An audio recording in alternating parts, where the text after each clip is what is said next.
Hi, I'm here with Angie Marie today. She is the creator and the host of the Gorge Speakeasy, which has become one of the most popular events in the Gorge, hosted at the ruins. And the way that I came to learn about it was a few years ago during the pandemic. I heard there's this really cool storytelling event and you should go. And it took me a few seasons of studying Angie's format and the different storytellers to get up the nerve to get up on stage today. But I'm so excited she's here because she's one of those people who, when she's on stage, she just lights up the whole room. And so I want to learn more about how did Gorge Speakeasy start? Wow, first of all, thank you for the compliment. It's because I wear the sparkle shoes, literally lighting up the whole room.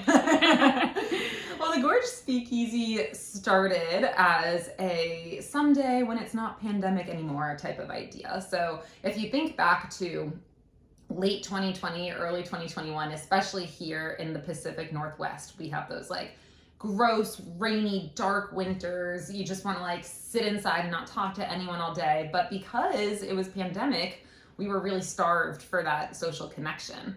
Thankfully, my friend in Hood River, she was living in this like little dungeon ADU at the time. And since we couldn't meet indoors, she figured that she would hand build a patio outside of her ADU. That patio became a gathering place for a little COVID pod of 4, and we called Patio Fridays. Every Friday, we would sit around, the 4 of us, 6 feet apart from each other in the cold Pacific Northwest winter, solo stove in the middle of the patio. And we would just, do what friends do. And sometimes we would get really entrepreneurial and think, oh, like, what if someday when the world opens up again, we started XYZ, or we created this app or this party or this product. And one of the ideas that we had for community connection was a storytelling night. We had all been to other friends' basement storytelling nights before, where you would just sit around and, have a drink, share some pizza, tell stories. But we thought, wouldn't it be cool to formalize that just a little bit more and make it more community stage and people who don't know each other? It's not just your friends in the basement, but it's your neighbor who you've never had the courage to muster up a conversation with. So we kind of tabled that along with all of our other brilliant COVID ideas. And about a year later, this was late 2021, I was at my friend's birthday party up in Snowden, and we had a few drinks, started pushing some of those ideas out to the crowd to get some feedback. And when we talked about a storytelling night, everybody got really excited. There's like 20 people there being like, oh, you should totally do this. And I swear, if 2 people tell me I should totally do something, I'm going home and doing it. So having that many people interested just lit this fire in me. I went home that night, went onto Canva, created some really ugly graphics that we still use to this day. I created an info packet for something that didn't exist yet, put it all together. Friends were like, this is great. And then we were like, where do we do this though? So we did. I can tell you more. Yeah. So was this the first event you've ever created, or? As myself, probably. So before I was self-employed, and actually still at the time, at the birth of the Speakeasy, I was working for the Girl Scouts of Oregon and Southwest Washington. And as a part of that job, I managed and created and even led a bunch of different events. And these were for youth and families in Oregon and Washington, but it was generally around learning outdoor skills and going on outdoor adventure, anywhere from kindergarten and looking out and looking at a tree to snow camping on Mount Hood. So I definitely had some event coordination and facilitation experience, but I had never just like, as Angie, been like, hello, strangers, come to this event. That is hard to explain. But I remember hearing in an interview, because I was researching you and the venue earlier this morning, as is my way, and you had something like 80 people show up for the first event. I mean, that's pretty huge, especially given how small our area is. Yeah, we truly thought if we got 15 people, it would be a success. So we're, I go home, I make all the graphics and the info packet, I share it with my friends, and they're like, yeah, let's do this. If we get 15 people, like, what a huge crowd. So of course our minds were blown. I mean, we had zero idea. We don't sell tickets in advance, so we had no way of predicting how many people would show up to the first. And we had about 80 people show up on November 2nd, 2021. I remember it was, one of those dark, crisp evenings, and nobody's out doing their winging or kayaking anymore because it basically is winter here. And so I think it was just the right time. Seasonally, it was the right time post-COVID. I mean, still kind of in that we actually ended up canceling an event a few months in because there was a surge of like Omicron or Delta, one of those. So it was like just people were craving connection because of those factors. And so we nailed it and got enough to fill the chairs. How do you think, or how did people hear about your event? Thankfully in the Gorge, I love that word of mouth is one of the number one ways to get the word out about whether it's an event, a project, a podcast. Word of mouth is huge. I don't know how well that would work in every community, but I think here in the Gorge, it's magic. And then social media was definitely a big help too. I'm not afraid to get a little bit weird and embarrass myself, which is probably one reason why the event is successful is because I'm willing to be awkward. I'd say dynamic. She's dynamic. Instead of awkward, I'm dynamic. That's great. But yeah, like I'll just post once in a while like some Gorge humor on our @Gorge Speakeasy Instagram and Facebook. And you know, if you see something funny about the bridge that's falling down, or like, you know, I think the most viral thing that I posted on our Gorge Speakeasy account by views anyway, was this like 5-second video of just a car crossing the bridge. And it just says something like, Gorge math is buying yourself a special treat because you shouldn't cross a bridge for just one thing. Like if you buy yourself a special treat, then you cross the bridge for 2 things and therefore it's efficient. And so like, you know, you see that and you're like, oh yeah, that's life in the Gorge. Send to all my Gorge friends. They're like, what is this account? Oh, it's storytelling night. So yeah, it was I think that's, as a side note, something a lot of people will mess up with marketing or just, you know, make marketing harder for themselves is they're just trying to be like, announcement, when really it's like lure people in with humor or something thought-provoking or something contrarian. And then they go down the rabbit hole and discover your event instead of just like, storytelling night, come to a storytelling night. It's just not as fun. Yeah. Yeah, and speaking about fun, like what are some tips that you would give new storytellers to keep it fun on stage? Ooh, that's a great question. I would say the first thing I think of is don't try and mimic any other storyteller. And that's one reason I love you as a storyteller, Natasha, is you have a very specific flavor. You have your own voice, you have your own cadence, you use language that nobody else in the room is using. And I think that most of our storytellers will do that when they feel vulnerable enough to stand up on stage and just show up as they are using their true voice. I think where I see people miss the mark a little bit or not resonate as much with the audience is when they're like, ooh, you know, I want to make my story sound a little bit more like Natasha because she seems so professional and she seems whatever. Once you start trying to mimic somebody else's style, you just lose it. It's not, the audience can tell, even if they don't consciously know what is non-concordant. Is that a word? Non-concordant? Let's make it a word. Dissonance? One of those big flashy. Today it's a word. Non-concordant. But I think the audience can subconsciously pick up when you're not feeling confident in your own voice. Yeah. So that's my number one tip. Is just like, you're going to embrace the awkward, embrace your own quirks, but the audience loves that. I mean, like, think of all of the storytellers that have told really memorable stories at our events. It's because they're a little bit weird. It's because there's something that makes them different from everyone else. So yeah, like your different quirks. No, I love that because I actually haven't heard that tip yet. And so, yeah, I love that. And Angie's very welcoming of newcomers. And so what is another tip you might give to someone who's never been on the stage before? Yeah, this one I probably have a lot more thoughts on just because I think so many people get confused on what a story even is. And that's why we try and prime our storytellers with that very lengthy sign-up form that tells people here's what a story is, here's what it isn't, what to try, what to avoid. When it comes down to it, a story is really just explaining how something changed you, how an event that you experienced even slightly, subtly changed the way that you view the world, rather than just stating what happened.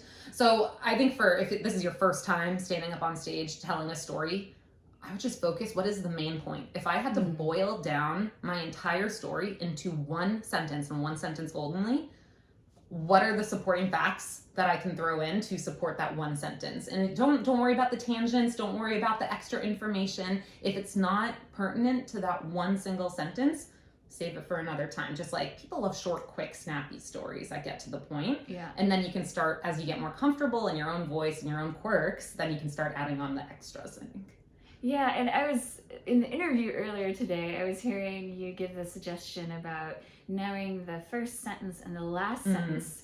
Now, I gotta say, being the storyteller that I am, that would freak me out because I'm a perfectionist and I want the timing down. And some people are really good at doing that. So how do you have a sense of maybe even what you do? I've only heard you maybe tell a story once on stage. It was fantastic. I'd love to hear more of it, you on stage. But how do you feel people can get in time or in tune with that internal clock? Because I know for me, when there's a clock ticking, I want to know already what the cadence is, what the flow is, So do you have any suggestions for that? Yeah, it definitely is a little bit individual, right? Some people can go more by feelings or emotions when they're trying to remember what they want to say. Some people need an image, some people need transition words. So I think, you got to play around a little bit. For me, I like to have this kind of circle in my head because when I think of stories, when I think of really anything, I think of cycles. And so for a story, if I'm imagining a circle, then at the top, I'm thinking of, okay, what is that intro? And then I'm kind of filling in a little picture as I go around the circle. And then in between those little pictures, imagine an arrow with like a transition word. Wait, are you doing this while you're on stage? That's where I would say that's for like the preparing. Okay. So, and this is also a little, this is structured, right? This is more of if you're planning a talk or you're going to the moth and it's higher stakes and you really want to perform well. I think you can also just whip out that one time, what's that thing that you tell your friends when you're on your patio Friday and there's a fireplace or whatever? What do you just whip out without planning? Yeah. That could probably be your best story to start with. But I think if you're looking for something that's really polished and you're trying to remember, okay, I need to tell this in a certain order and I want that last line to really hit, then I like to kind of map it out in my head of like, okay, what's on this part of the circle? What image comes to mind? And then what's the transition word to help me go on to the next part?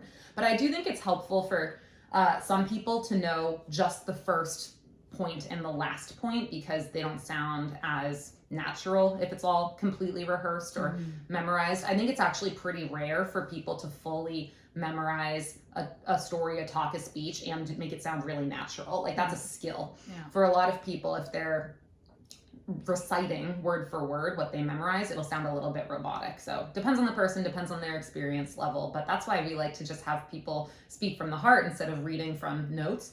We'll allow it. Yeah. You can have notes and look down, but there have definitely been times where people are reading verbatim off of a page and it just doesn't have the same emotion. It's not the same level of connection because I used to hide behind my books on stage and I would do, readings and I could still engage with the audience, but the part I loved the most was telling the stories in between the poems, which is how we got here. But it is a different feeling. as soon as you put something up right in front of you, there's a disconnect between you and the audience. But I love that image of the circle. I've never heard that idea before either. It's almost like you could start to clock the timing in your head from the different visuals. So that's a fantastic tip. And speaking of that kind of a thing, you do something else that's unique, which is scoops. I'd love for you to talk about scoops because sometimes they're the juiciest part of the night. Yeah, they can be wild. So scoops we like to think of them as our mini palate cleansers in between our stories. We'll typically have 8-ish storytellers a night. And so in between, they're like stand on stage, full production story. We like to just reset the energy. Scoops are little pieces of paper where people can write down mini anonymous stories. Maybe they're jokes, maybe they're just anecdotes of what they saw at the grocery store up the hill that week. Whatever it is that is on their mind, something has triggered them to think of something that night. They'll write it down anonymously, and then I will read whatever they wrote down on a piece of paper. It can be pretty wild. Like I am reading some like obscene things, some disturbing things, some really, really cute things. Yeah. I mean, we one time had somebody write about how they met their current girlfriend at the time, and I, after I read the scoop, I tossed it into the trash, and at the end of the night, he came up and he dug through the trash to find it because he knew he was going to propose to her, and so then he ended up being able to give her, when they got engaged, he was able to be like, here's the scoop I wrote about how much, anyway, so people will write the whole gamut of the human experience, and I get to read it for them, so it's a way of participating without actually having to stand on stage yourself. Yeah. Yeah, and then another very unique part is at the door, there's no admission fee per se, but there's a jar at the door and there's a different nonprofit sponsored every month. How did you come to that idea? I think it's because of my nonprofit background. So even before, I spent 5 years with the Girl Scouts, and from the moment I turned 18, probably through that, or definitely through that, I had always been working for nonprofits.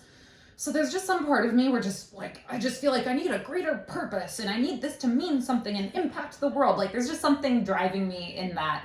And so for me, I'm always looking for ways to, how can I, make this project give back a little bit? How can I elevate a nonprofit that I really support but don't have time to volunteer for, stuff like that.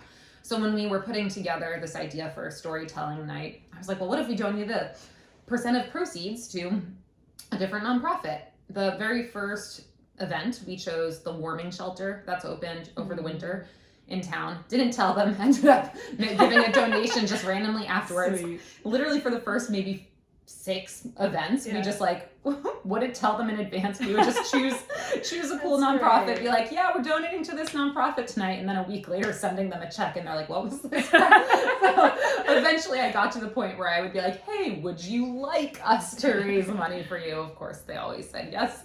And now we're at the point where we plan them well in advance, and we like to connect the theme of the night to the nonprofit's mission. So it's definitely had a little bit of an evolution, just getting a little bit cleaner, a little bit more intentional, but it's always been there. And I really think that's kind of true for every aspect of the event, is it hasn't really changed fundamentally since day one. It's always had the same structure, same elements. We've just gotten a little bit more professional and buttoned up over time. Well, it's interesting because that's part of what I was going to ask is, the evolution where you see this going. You did an event in the Dalles last month, I think, Yeah. with storytelling. So do you see this as having little satellite, speakeasies, or what would be the vision for even next season? Yeah, and this is where it could go a million directions, and I'm trying not to be impulsive or just, pull the trigger. I want to really think about what is the future of the speakeasy, because it's been so successful at our event in Hood River, but I don't think it would do the same in Portland, for example. I don't think it would do the same in Seattle. I think it's very Gorge specific. It's very homegrown. People love it because we live in this community where it's not as close knit as people think, right? Like kayakers hang out with kayakers, mountain bikers hang out with mountain bikers, hunters hang out with hunters. It's really hard to actually find a melting pot of cultures. The speakeasy is, I think, one of those few places where people are really getting to know people outside of their social circle who do totally different things than they do. So I think that's something that's needed and special to the Gorge, and I think would be harder to replicate in bigger towns or possibly even smaller towns. It's just different. So I think we found a sweet spot, and I think I would like to keep it Gorge local, but maybe having spin-off events. So like when we did the one in the Dalles, it was to test it out. What would it be like to be outdoors? What would it be like to have food service? What would it be like to have it be more like spread out? It definitely had a less intimate feel. So then, okay, that was, that definitely worked out, but it was a different feel and not as, I don't know. I just really like the Hood River feel that we have because it's kind of dark and cozy and you can't see as much or whatever. But like, what if we could take elements of both of those events and try something else, like a story and wine and cheese pairing, or like a dinner and story pairing, or camp out where we're telling stories around a campfire. Like there's other elements I think I could keep. I think I just want to figure out what are the values that are like non-negotiables, or what's like the vibe that is non-negotiable that makes it the speakeasy versus just another storytelling event. So I don't know. It feels like it's something that happened organically. You had a vision with other friends, you put it forth, and it's growing in a way. I mean, we're going into your 5th season. Oh my gosh, yeah. Is that right? Isn't that wild? Yeah. So it'll be November 2021, it'll be our 4-year birthday going into our 5th season. So 5th season at the Ruins in Hood River, if we haven't said it already, starting back up on October 1st, I think so. But before we move on, Angie does so much for the community, and she works as a, would you say, creative director? What is the language? Creative director. If you look at her website, which I'll be linking to down there, You know, she does work in support of women. She's an endurance athlete. You're always doing so much for the community. So I want to ask 2 questions to close out. One is, if you had a wish list of something that you would want to show up for you for the Gorge Speakeasy or something else, is there something on that wish list that you'd like to amplify now? Ooh, I would love to put together, so you mentioned women. Yeah.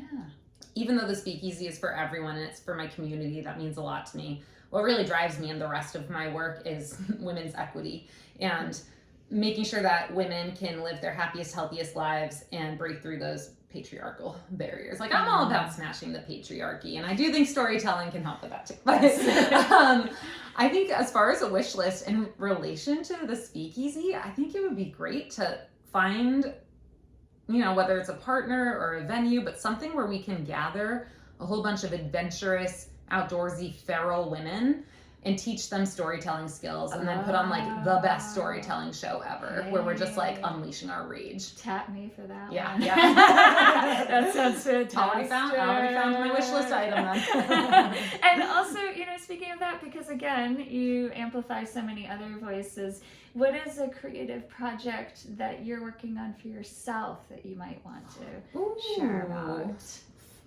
For myself.